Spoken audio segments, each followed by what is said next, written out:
Hoje, vamos falar sobre a condição do homem diante de Deus, a necessidade de pregar sobre o pecado e como essa mensagem pode ser transmitida sem afastar as pessoas. A Bíblia nos ensina que, por natureza, todos nós estamos espiritualmente arruinados. Nosso coração é enganoso e incurável. Jeremias 17, verso 9. Nossa mente se opõe a Deus e não pode se submeter à sua justiça. Romanos 8, versos 7 e 8. Sem a intervenção divina, ninguém busca a Deus ou deseja realmente agradá-lo. Tudo o que o homem faz está contaminado por essa natureza corrompida, de modo que sem regeneração ele não pode glorificar a Deus. Entretanto, isso não significa que a vontade humana seja completamente inoperante. Alguns ensinam que a depravação total impossibilita qualquer escolha pelo bem, mas a própria Bíblia demonstra que Deus responsabiliza o homem por suas decisões. João 3, verso 36, declara que aqueles que rejeitam o Filho estão sob julgamento. Apocalipse 22, verso 17, mostra que a água da vida é oferecida àqueles que desejam recebê-la. A queda de Adão inclinou a humanidade ao mal, mas não eliminou a capacidade de escolher o certo. A consciência ainda traz vestígios da lei de Deus. Romanos 2, verso 13. A depravação é total em seus efeitos, mas não significa que todas as faculdades humanas foram completamente destruídas. Um exemplo disso é Cornélio. Ele era um homem justo, temente a Deus, que orava e dava esmolas. Atos 10, versos 2, 4, 22, 24, 31 e 35. Isso parece contradizer a afirmação de que não há justo, nenhum sequer. Romanos 3, verso 10, e que ninguém busca a Deus. Romanos 3, verso 11. Mas Cornélio não era salvo. Atos 11, verso 14. Suas boas ações eram respostas à luz que ele recebeu de Deus. Contudo, ainda precisava da salvação pela graça, mediante a fé. Efésios 2, verso 8. Quando Deus lhe concedeu arrependimento e perdão, Atos 10, verso 43 e capítulo 11, verso 18, ele se submeteu humildemente, reconhecendo que nada tinha de que se gloriar diante de Deus. A pregação do Evangelho precisa incluir a realidade da pecaminosidade humana.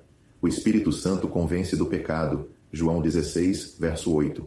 Os discípulos pregavam o arrependimento, Marcos 6, verso 12.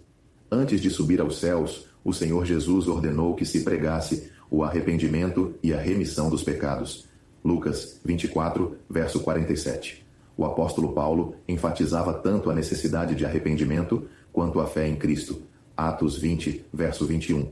Ele adaptava sua abordagem, mas nunca suavizava a mensagem. Para os judeus, destacava sua rejeição do Messias, Atos 2, verso 36. Para os gentios, expunha sua idolatria, Atos 17, versos 22 a 30.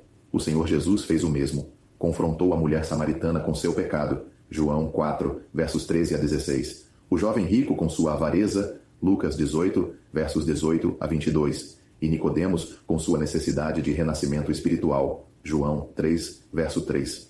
Infelizmente, muitos pregadores hoje evitam falar do pecado para não desagradar seus ouvintes. A sociedade moderna justifica o erro e obscurece a linha entre certo e errado.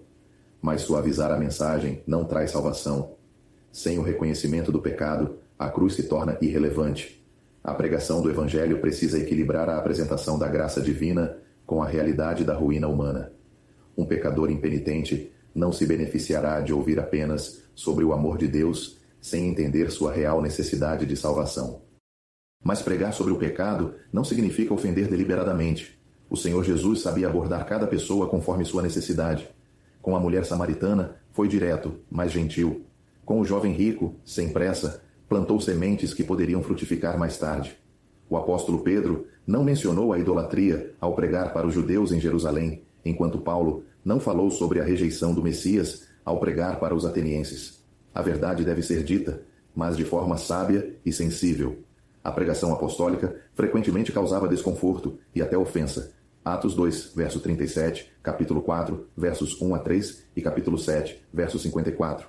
Mas isso acontecia por causa da mensagem, não por falta de amor ou sabedoria na apresentação.